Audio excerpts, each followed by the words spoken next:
Hello, teens. Pastor Bostick again. Want to come to you with a new month of Teen Chronicles. Want to share with you when sin is taken away from your own lusts. Because God does not tempt you, He'll only test you. And in your temptation, I want you to understand from the book of James that we are drawn away from our own lust. I brought along a friend this month just to share with you some words of wisdom as to what happens internally, mentally, emotionally, physically, that leads us to sin.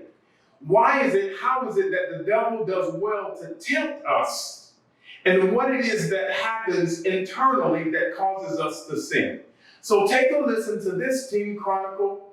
Go on and click on the link that allows you to do the lesson. Ask questions of your parents. Call Dr. Kane or myself or your team leaders, and we'll be glad to help you. I hope you enjoy.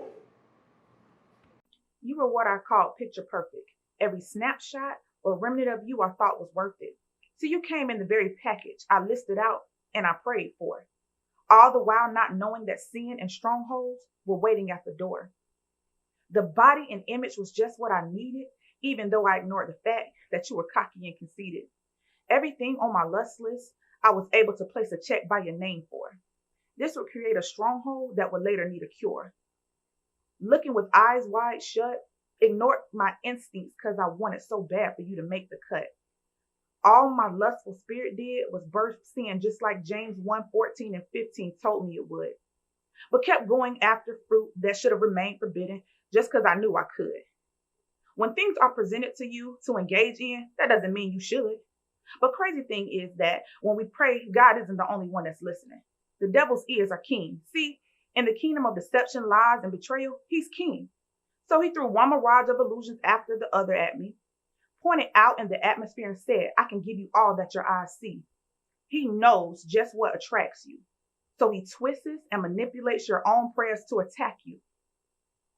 Thought I was strong and grounded enough to withstand the enticements, or better yet, look and not touch or engage in the excitement. He's slicker than most. He can reel you in at the look or like of just one post. Distractions come like a magnetic force. They're wrapped up in everything you lust after and like, of course.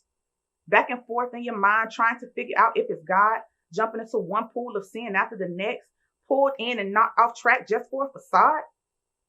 Cheated yourself out of what God wanted to present to you as his best. See, every time you allow lust to lead, you are failing the test. But how is this my fault? I thought it was all picture perfect. Then a small voice whispered and said, my child, are you still not believing that you're worth it? The enemy knows how valuable you are, so he's going to use just what you like and think you need. But I left basic instructions before leaving this earth. All you have to do is read. I left warnings for you to take heed to before entering into destruction.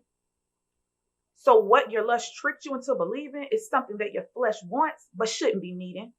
You have to understand what God sends and ordains will align with every word he's written, spoken, or affirmed. His blueprint is like a magic map that reveals each step after the other. Once you obey, what he promised will be confirmed. The only picture that's perfect is what I orchestrated and ordained just for you. My child, you are so valuable, you don't even have a clue. Walk by faith and not by sight. I promise you, I'll be your guiding light. You're worth every picture I chose to photograph. Just stay the course and on my preordained path.